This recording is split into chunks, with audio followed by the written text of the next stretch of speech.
Então, a gente começou um pouquinho, né, falando sobre a historiografia do século XIX, que é verdadeiramente, nós podemos dizer sem dúvida nenhuma, historiografia, tá?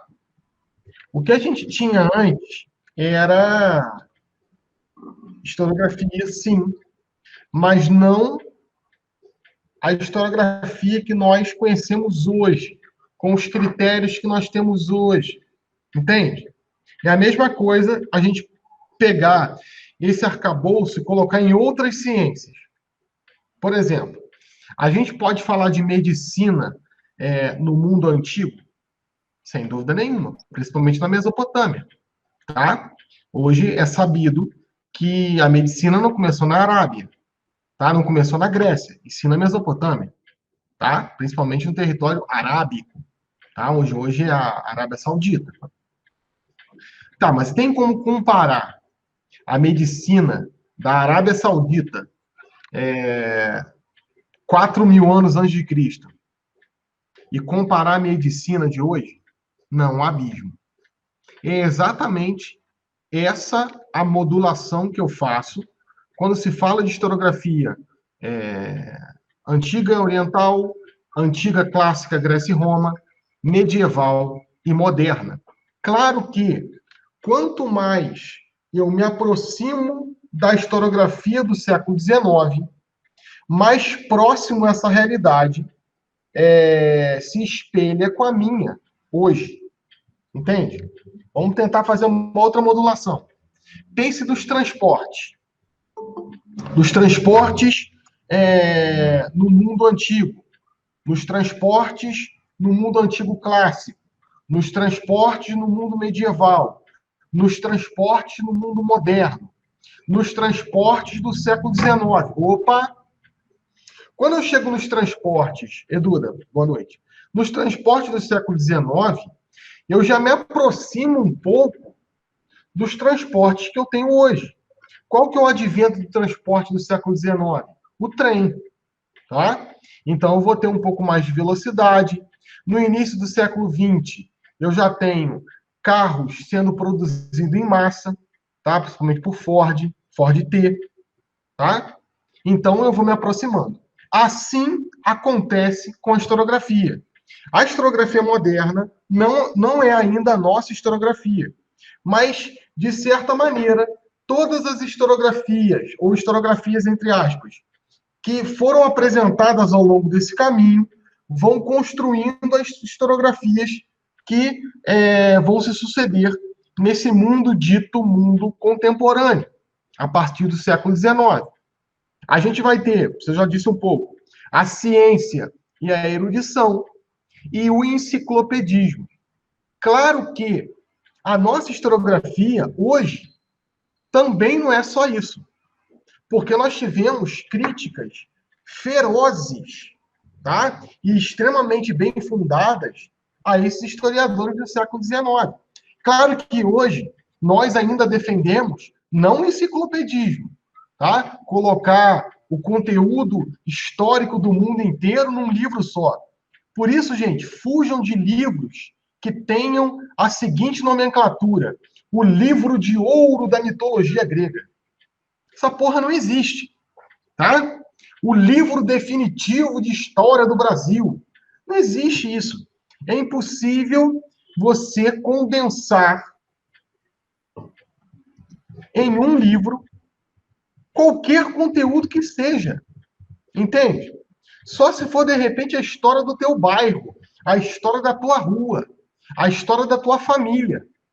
Mas, mesmo assim, condensar uma história, mesmo que micro, em apenas um prisma, é hipertrofiar o processo historiográfico. Então, o enciclopedismo foi combatido muito, principalmente no início, por Karl Marx, mas também por Mark Bloch. Tá? Então, a ciência e a erudição é a grande herança dessa historiografia do século XIX. Nós temos um historiador francês muito famoso, Michelet, que vai falar sobre a história da Revolução Russa, Revolução Francesa. Vocês vão estudar muito isso em Contemporânea 1. Tá? Quando vocês entrarem em Contemporânea 1, já em Moderna 2, vocês já vão ter uma intuição é, vocês já vão ter uma intuição sobre um pouco esse processo de enciclopedismo, mas isso é matéria mais para contemporânea 1, tá? A gente tem, isso eu falei na segunda-feira, o famosíssimo, né? Não famoso, famoso sou eu, ele é famosíssimo, Fustel de Coulanger, tá? Você vai ouvir pessoas falando Coulanges, né? Mas certo é Coulanger, um biquinho, que ele é francês.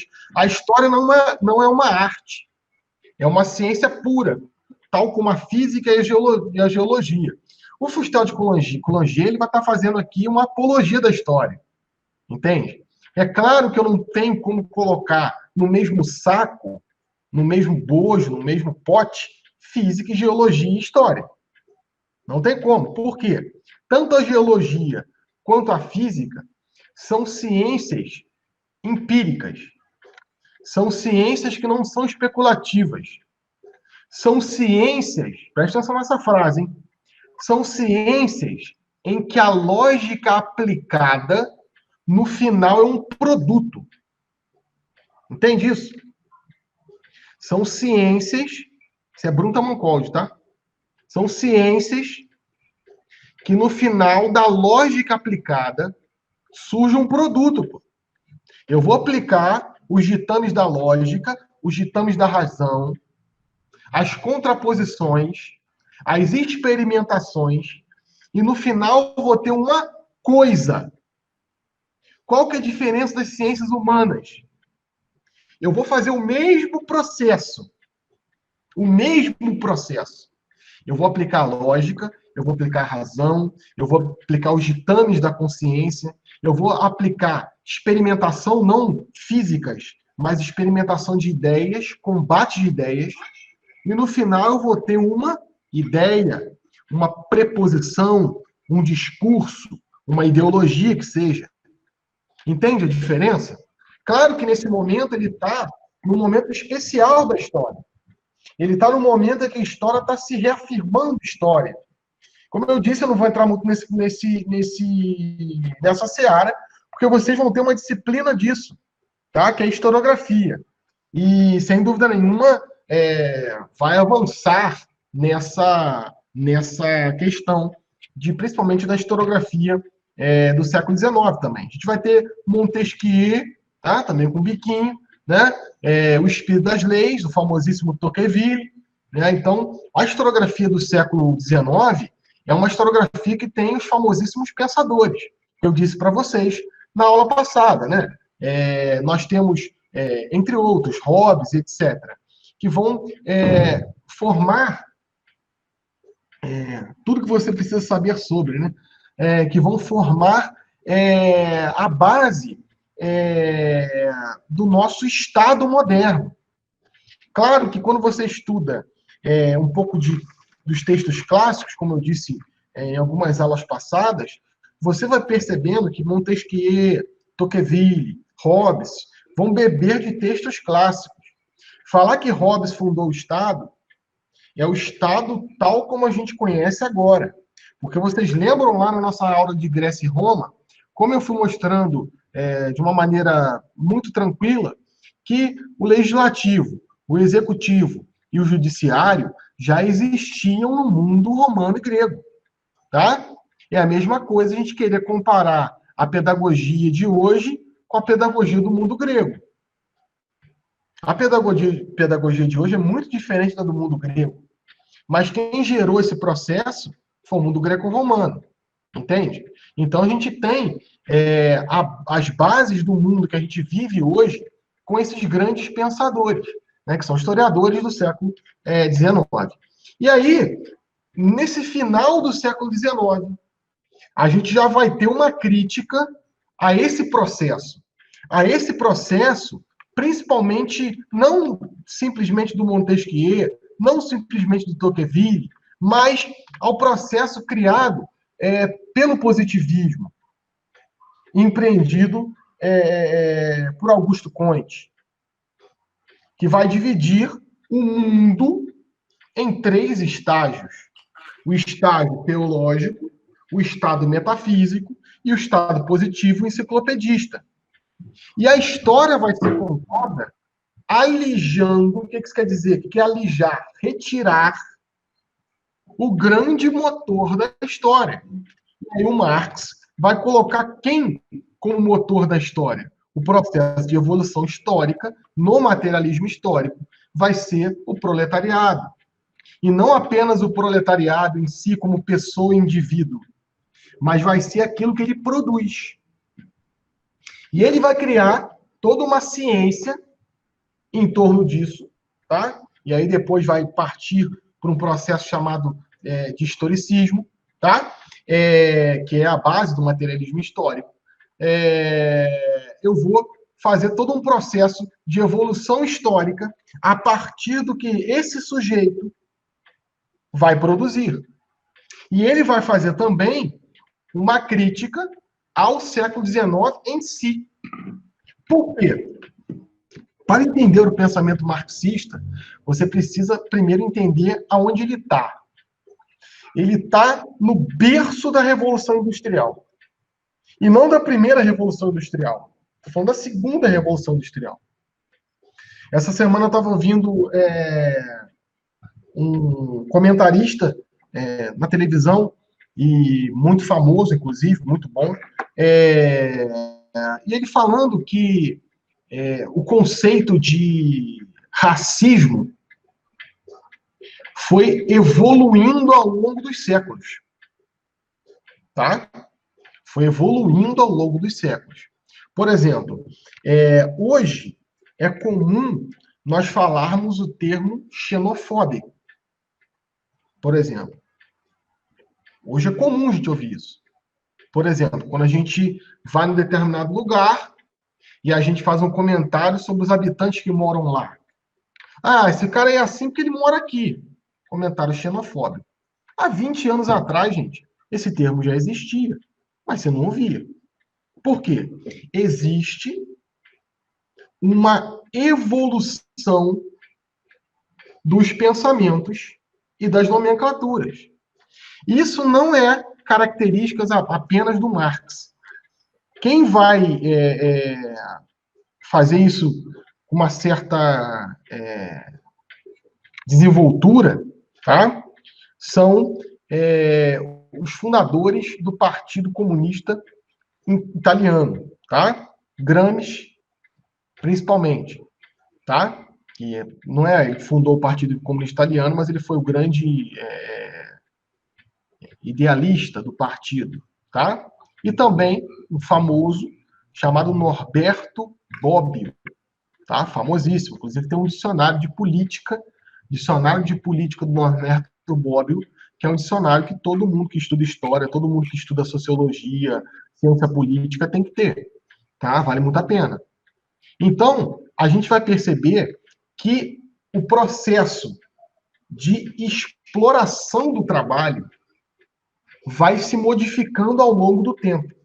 Agora, o Marx, ele está no momento onde a exploração do trabalho, que foi desenvolvido ao longo de milhares de anos, chegou no seu limite, cara. Isso é muito interessante. Chegou no seu limite. É a famosa curvatura da vara, que eu já expliquei para vocês em vários momentos. Você pega uma vara e tensiona a vara até um determinado lugar, e essa vara não quebra, quando você solta essa vara, ela vai no outro extremo. O trabalho, ao longo dos séculos, foi se configurando de diversas formas. Na primeira Revolução Industrial, era um absurdo já colocar crianças para trabalhar e mulheres para trabalhar. Mas isso aos olhos de quem? Entende isso? Percebe que a exploração do trabalho, naquele momento, colocar mulheres e crianças, era uma coisa quase que automatizada. Entende? Isso parece que choca um pouco, mas não. É verdade. Gente, para você ter uma ideia de como Marx está no momento nevrálgico da história da humanidade, tá? E dada a importância dos escritos e toda a filosofia dele, né? O Marx, que sem dúvida nenhuma é um metacientista, pode ser colocado em diversas áreas do conhecimento humano. Para você ter uma ideia, gente, o processo de apego às crianças, olha isso que eu vou falar, gente. O processo de apego às crianças é mais acentuado a partir do século XVIII e XIX. Entende isso? Deixa eu tentar melhorar. Seu pai e sua mãe, a maneira que seu pai e sua mãe, ou seu tio, sua avó, alguém que te cria, tá? Ou alguém que te criou, te ama hoje, não era a maneira que alguém do século XVI, XVII, XVIII, XIX amava a pessoa. Por quê? Quem saberia? Ninguém? Vamos lá. Pelo meio cultural em que eles viviam, na verdade, o conceito de amor materno, ele é muito recente, né, Bruno? Sim, então uma resposta genérica. Te daria um 6,5. Que era uma coisa Não tem aquela questão de que, tipo, no meio rural, uma criança era igual ao trabalho? Boa, Letícia, exatamente. Eu tinha filhos para trabalho, mas isso percebe, Letícia, que essa mentalidade vai ser importada para o meio urbano? Aham. Tá? É exatamente isso. Mas tem uma outra questão. Por que a mãe não se apegava tanto ao filho? Índice de mortalidade infantil, não é? Pô, Duda, tu arrebenta. Né? Exatamente. A criança não vingava. A criança não vingava. Gente, você pega, por exemplo, Elizabeth, Rainha Elizabeth, famosa, né? Não a Elizabeth de hoje, né? Mas a Elizabeth de Henrique VIII e Ana Bolena. O Henrique VIII foi conhecer ela quando ela tinha uns 6 anos, 7 anos. Porque, de repente, não morreria, né? Olha que coisa louca. Entende? Então, a gente analisar o trabalho ao longo dos séculos e analisar o trabalho em Marx é você quase que fazer um percorrer histórico da humanidade. E é exatamente isso. De repente, você nunca ouviu essa explicação de marxismo. E é exatamente isso que o Marx vai chamar de materialismo histórico. Como que ao longo dos anos, dos séculos, das terras, de milhares de anos atrás, o homem foi sendo formado para o trabalho. E a história foi sendo composta para o trabalho. E a evolução da história se deu exatamente com aqueles que produzem o trabalho, que são a força motriz do trabalho, e aqueles que financiam o trabalho, a força motriz do trabalho. E aí vai aparecer o famosíssimo binômio marxista, que é... Qual que é o binômio marxista, gente? Luta de classes, é o proletário e o burguês. Isso, mas de uma outra forma, né? O dominante E o dominado. Tá? Quem detém os meios de produção e quem produz. E aí ele vai colocar que a cerne da desigualdade social é que existe um distanciamento muito longo entre quem produz e quem banca a produção. Tá? E aí vai ter uma das teorias mais proeminentes e mais famosas dele, que é a mais-valia. Tá? O que seria a mais-valia? Por exemplo,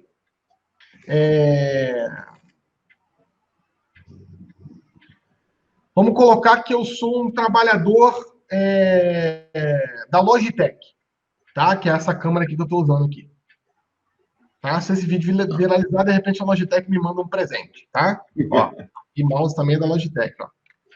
Tá? Ó, esse teclado aqui também é da Logitech. Sou fã da Logitech. Patrocina o Bruno aí. Patrocina o Bruno aí, né? Eu, inclusive, já visitei a fábrica da Logitech. Sério mesmo, não é mentira, não. A fábrica é sensacional, assim. Na Suíça, né? A fábrica da Logitech. O que acontece? Vamos colocar que eu sou um trabalhador e eu produzo esse equipamento. Tá? Não tá vendo? Eu produzo esse equipamento. Esse equipamento custa um valor. Meu gato aqui perturbando. Esse equipamento custa um valor que, pelo salário que a Logitech me paga, eu não sou capaz de comprá-lo. Olha isso. Uma parcela considerável, tá?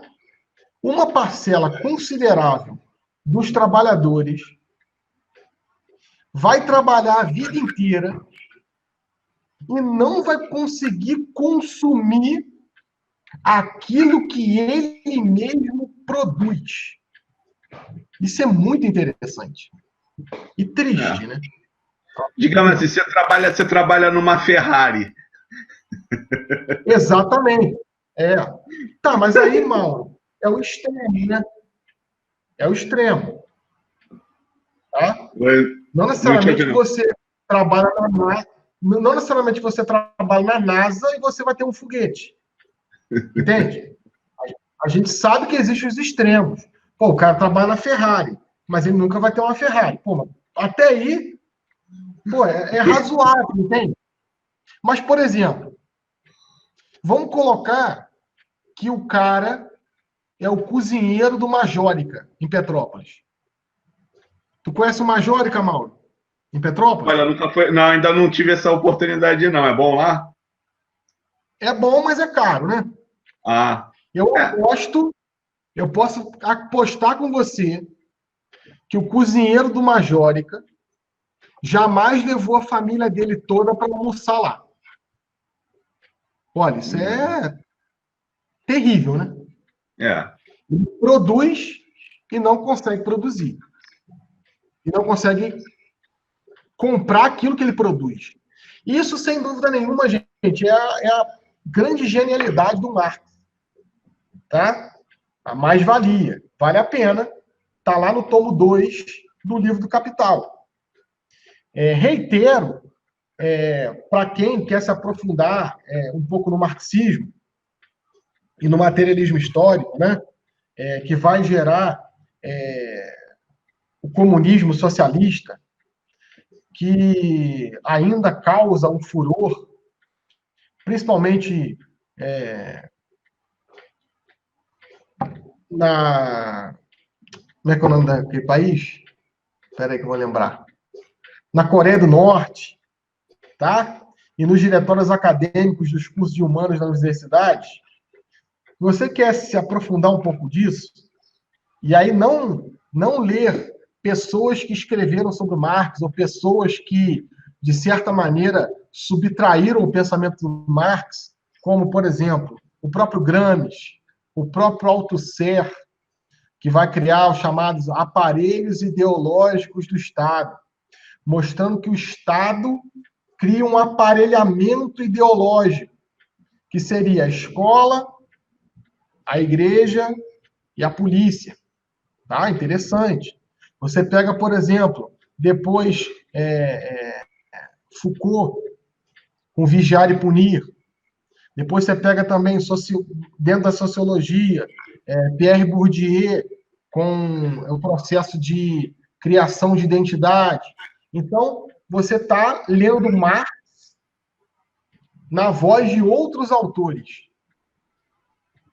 É importante que a gente tenha contato com Marx, em Marx. Claro que não é uma função trivial, né? Eu fiz até uma vez um meme, né?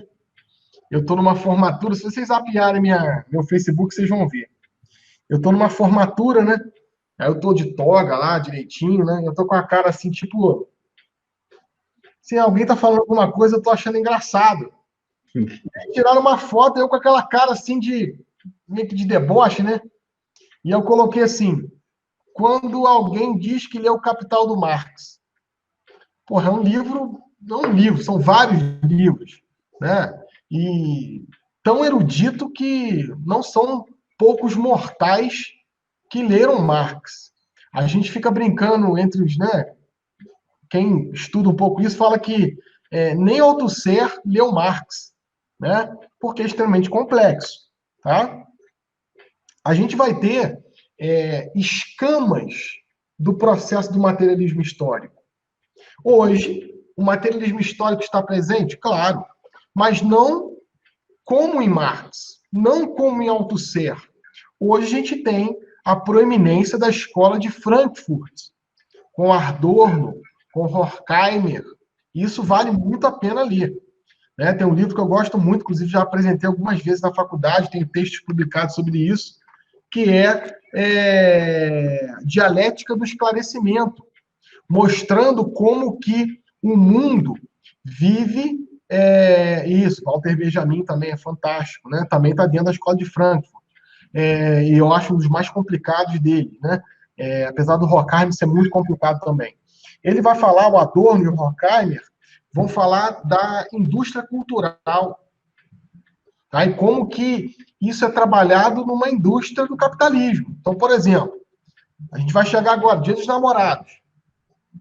Isso é para celebrar? Não, para vender. Né?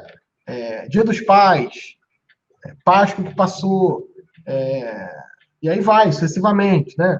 Daqui a pouco se comemora outra coisa, e Natal. Então, como existe uma indústria cultural que fala o que você tem que vestir, que fala o que você tem que comer, tá? Que fala o que você tem que consumir como bebida, como tabaco, né? Vocês não lembram isso, mas com certeza o Mauro lembra, né? Fume Hollywood para o seu sucesso. Né? Hollywood o sucesso. Hollywood o sucesso, tá? Então, por exemplo, se você colocar propagandas antigas de cigarro, era uma indústria cultural. Então, por exemplo, você via qual que eram as propagandas mais legais. Vamos ver se o Mauro lembra. Não.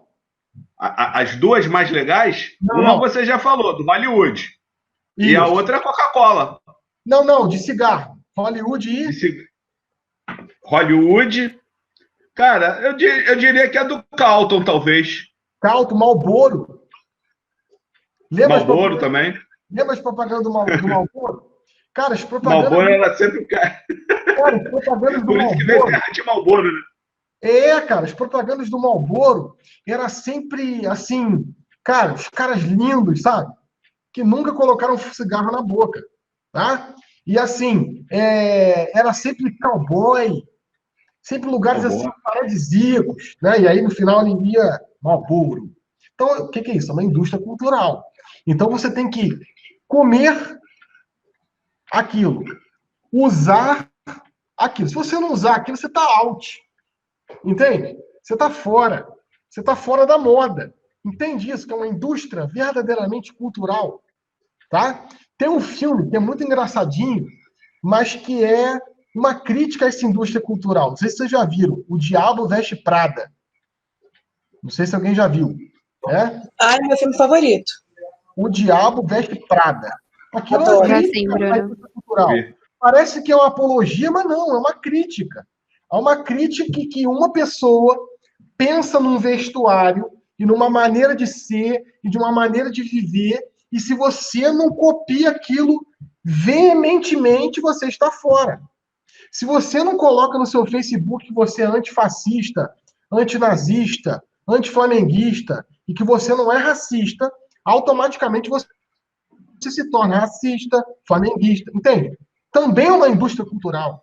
Tá? Se você não lê lá o Laurentino Gomes, se você não lê lá o Homo Sapiens, nada contra o Homo Sapiens, é muito interessante, mas se você não lê esse tipo de literatura, você é uma pessoa, você tá fora, entende? Se você não bebe determinadas bebidas ou não se relaciona com determinadas coisas, é impressionante. E isso está na cerne do processo do materialismo histórico de hoje. Entende? Olha que interessante, gente. Gente, vamos parar um pouquinho para pensar. Qual que é a indústria cultural hoje que os jovens são mais impactados? Vamos ver se vocês conseguem identificar. Desculpa, eu não ouvi bem, não. Qual que é a indústria cultural hoje, tá? Que os jovens são mais impactados.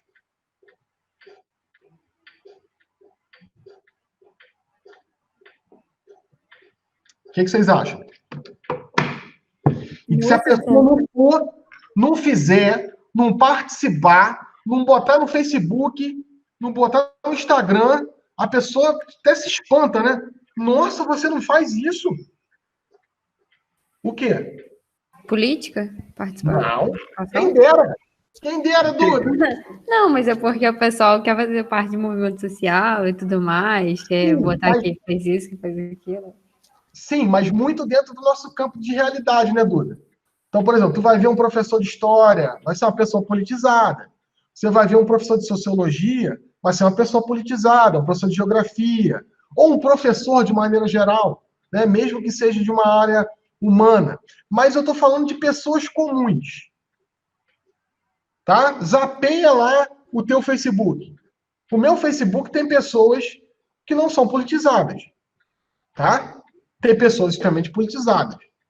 Mas, de uma maneira geral, o que as pessoas postam de manhã, geralmente, no Facebook, ou durante o final de semana? Quem sabe? Seu cotidiano, seus momentos, Mas o que está na cerne, muitas vezes, do cotidiano das pessoas?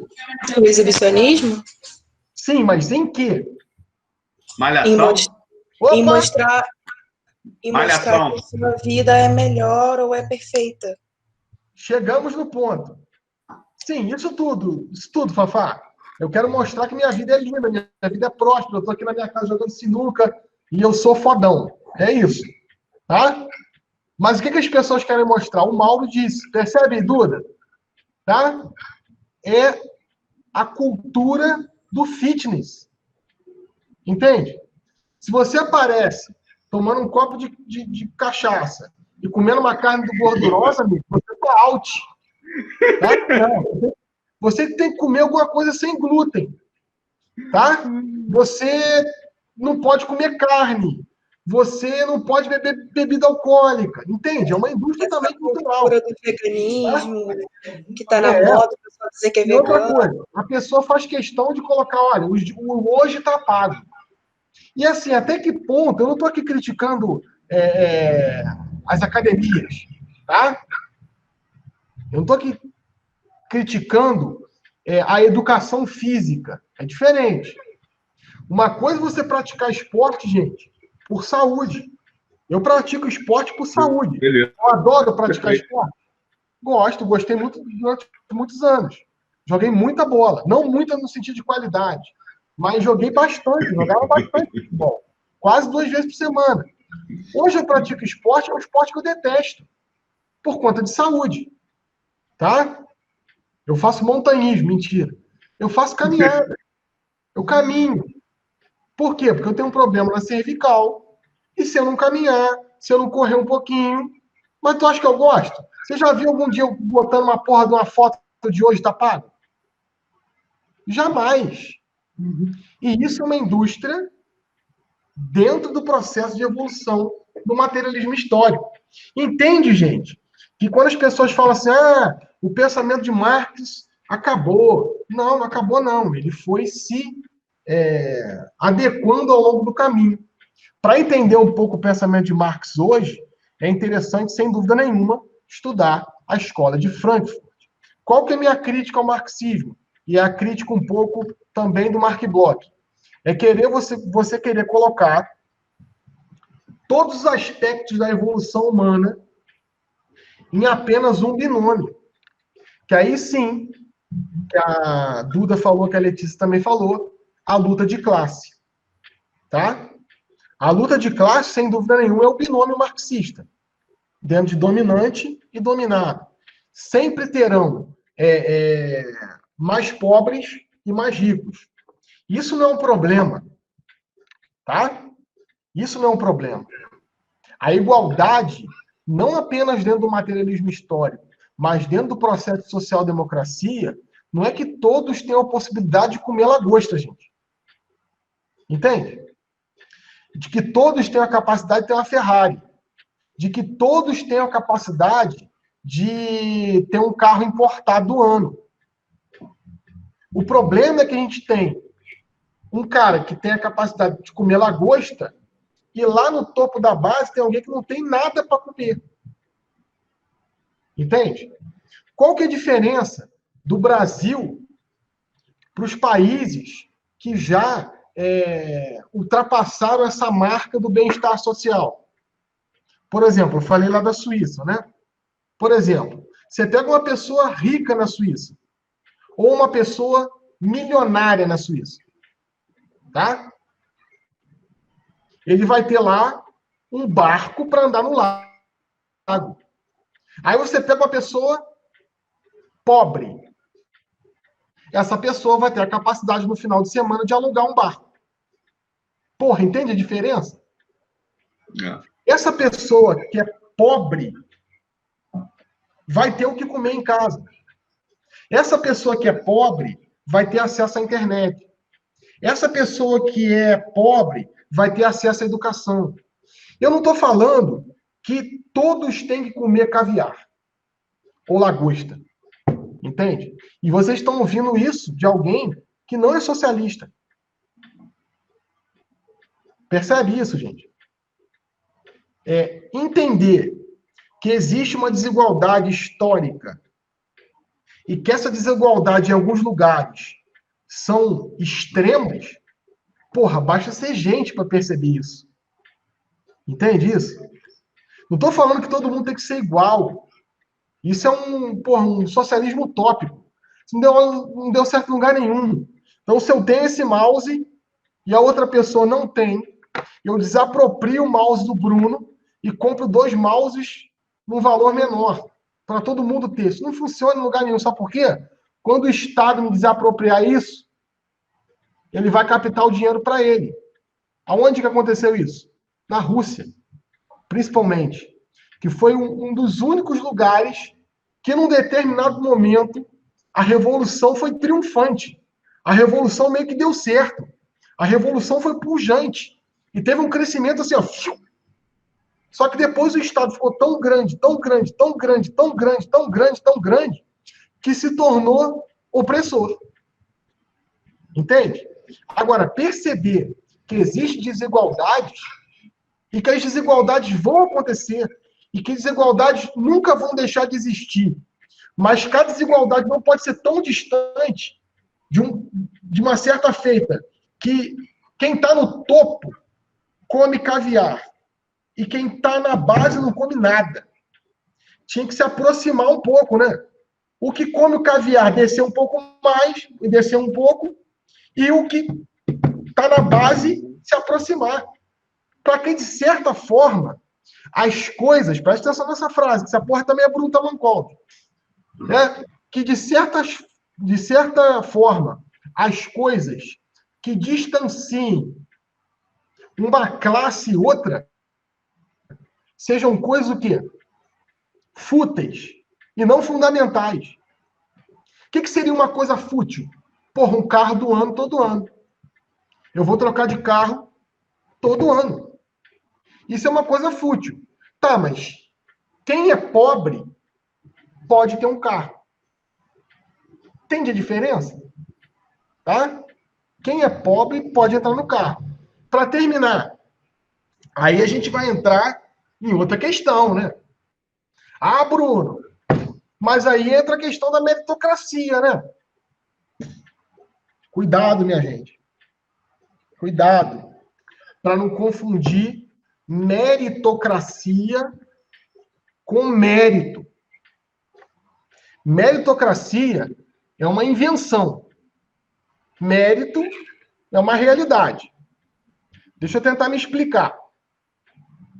Bruno, eu queria que você, uma vez um aluno, não foi nem um aluno, foi um rapaz que estava na palestra, chegou para mim e falou assim, Bruno, como é que você adquiriu esse conhecimento de história da igreja?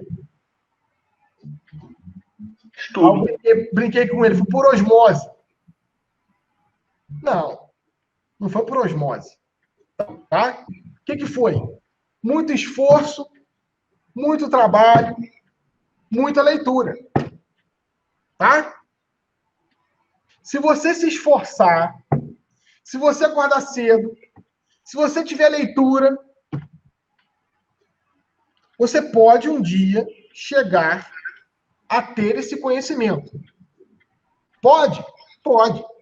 Mas, de certa maneira, gente, desculpa o termo, vou roubar aqui uma fala do professor Leandro Carnal, de certa forma eu estou salvo.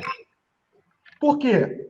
Apesar de eu ter nascido numa família muito pobre, né, minha família em si tem muito dinheiro. Tá? Sempre tiveram. Uma família proeminente em Petrópolis, tem nome de rua. Tá? Mas eu sou o primo pobre. Mas, apesar disso, a minha mãe teve muita educação. A minha mãe estudou fora do Brasil. Então, mesmo sendo pobre, eu tive acesso. Entende? E aí, como é que eu quero comparar o acesso que eu tive? Eu tive mérito? Porra, é claro que eu tive. Eu estudei, eu deixei de sair no final de semana, eu fui um adolescente super nerd, só até hoje. Tá? Enquanto o pessoal ia pra balada, eu ficava lendo Ilíada. Entende? Eu tenho mérito. Só que entende que eu estou num círculo familiar que, de certa forma, me possibilitou. Agora, você imagina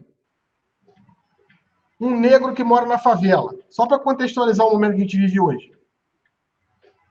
Esse cara pode acordar mais cedo que eu, pode trabalhar mais do que eu, e de repente ele nunca vai chegar. Entende? Seria a mesma coisa eu falar pro meu filho agora, pro João, que tem 12 anos, falar assim, cara, treine e joga bola, porque você vai ser igual o Neymar. Isso seria uma meritocracia, que não existe. Enquanto a população do Brasil estiver saindo para correr de lugares diferentes, a gente não pode falar essa palavra. Isso é quase uma heresia. Tá? Enquanto a gente começar a corrida em lugares diferentes, a gente não pode falar essa palavra. Bruno, mas é uma contribuição marxista? Não. Não apenas. Não. Claro que, por exemplo, você pega o Papa Bento XVI, tem até um santinho dele aqui, mostra para vocês esse dia, santinho Bento XVI. O Bento XVI vai ser o primeiro, dentro do processo religioso, que vai falar que o Marx é o primeiro a denunciar a exploração e a pobreza no mundo intelectual. Tá? Mas a exploração e a pobreza foram denunciados ao longo do caminho. Por exemplo, as pessoas às vezes me perguntam, Bruno, pô, cara, mas você é o quê? Tô vendo você aqui exaltando Marx, falando bem, papapá, você é o quê? Você é de esquerda, você é de direita? Eu costumo dizer com muita liberdade, eu sou católico. E sigo a doutrina social da igreja.